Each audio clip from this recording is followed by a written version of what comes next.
Bumulwak ang masaganang dugo sa maliit na bahay. Nakamasid sa kanila ang batang nagtatago sa kabinet. Nakatalokbong ito ng manipis na itim na tela.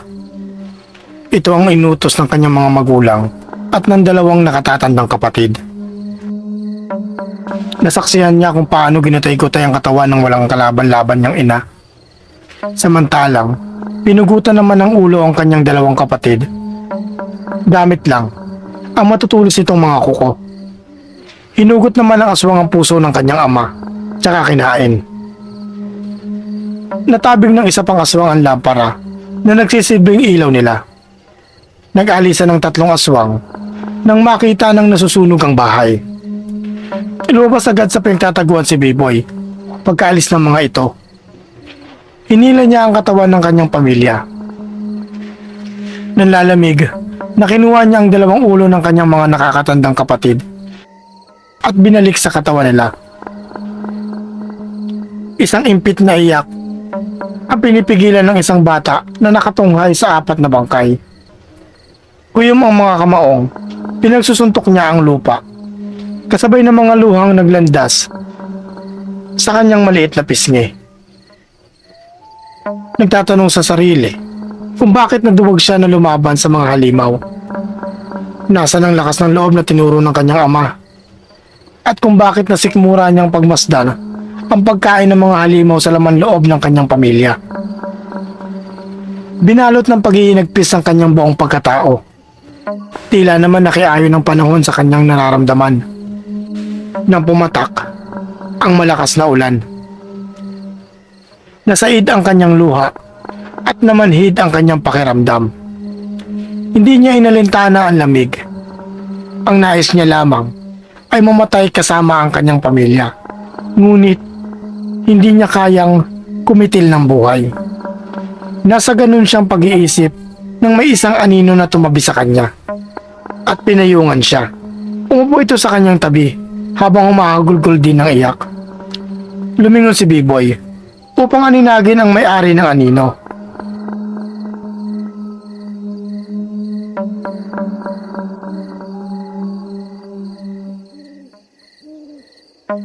Isa itong matandang lalaki na nakasuot ng Amerikana na itim na parehas din ng itim na islak nito at nakasapatos ng tiktak. Sa uri ng pananamit nito, mapapagtanto mo na isa itong mayaman. May dala itong tungkod at malungkot na nakatunghay sa kanya. Pamilyar ang mukha ng matanda sa kanya, para bang nagkita na sila. Pero hindi niya lang matandaan kung saan at kailan. Ikinalulungkot ko ang pangyayari sa pamilya mo, bata. Kung alam ko lang na ganito ang mangyayari sa kanila, sana pinigilan ko na lang kayo nung nilisan niyo ang mansyon. Po, kilala niyo po kami? Oo, B-Boy. Anak-anakan ko ang iyong ama. Anak siya ng dati naming katiwala na pinaslang din ng mga halimaw. Nagkalat ang mga aswang sa lugar natin. Nagkukunwaring normal na mga tao. Pero ang totoo, naghahanap lang pala ito ng mabibiktima. Kaya pala iba ang pakiramdam ko nung tumawag ako kahapon at iniabiling kanya sa akin. Hindi nakakibo si B-Boy. Inalala niya kung saan niya ba nakita ang matanda. Hanggang sa pumasok sa kanyang isipan ang pagpunta nila ng ama sa isang gusali. Naalala niya na ito ang kausap ng kanyang ama nang minsan silang pumunta sa opisina nito. B-Boy, kailangan na nating umuwi. Baka magkasakit ka at tsak, hindi yun magugustuhan ng iyong pamilya. Paano po sila? Umiiyak nitong tanong. Dadali natin ang mga labi nila upang mailibing na maayos. May tinawag ito at ilang segundo ay may 5 kalalakihan na dumating. Iginiya siya ng matanda papapasok sa sasakyan at inantay muna nila na matapos ang pagsasakay sa mga bangkay.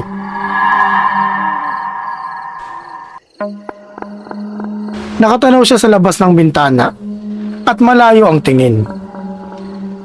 Tumikhim ang matanda upang agawin ang kanyang atensyon. Simula sa araw na ito, apo, lolo na ang itatawag mo sa akin. Ayos lang ba sa iyo yun? Tumango si B-Boy at tipid ng umiti. Matapos ang libing ng kanyang pamilya, sinanay agad si B-Boy ng mga tauhan ng kanyang lolo. Ibinigay sa kanya ang buntot pagi na pagmamayari ng kanyang lolo. Tinuruan siya kung paano protektahan ang sarili at kung paano gamitin ang buntot pagi. Lumipas ang ilang taon at naging bihasa na rin si B-Boy sa paggamit ng buntot pagi. Patuloy niyang hinanap ang pumaslang sa kanyang pamilya. Hanggang sa tadhana na mismo ang nagdala nito sa kanya.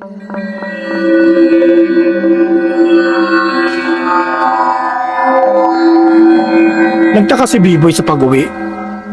Patay ang ilaw sa labas at loob ng mansyon.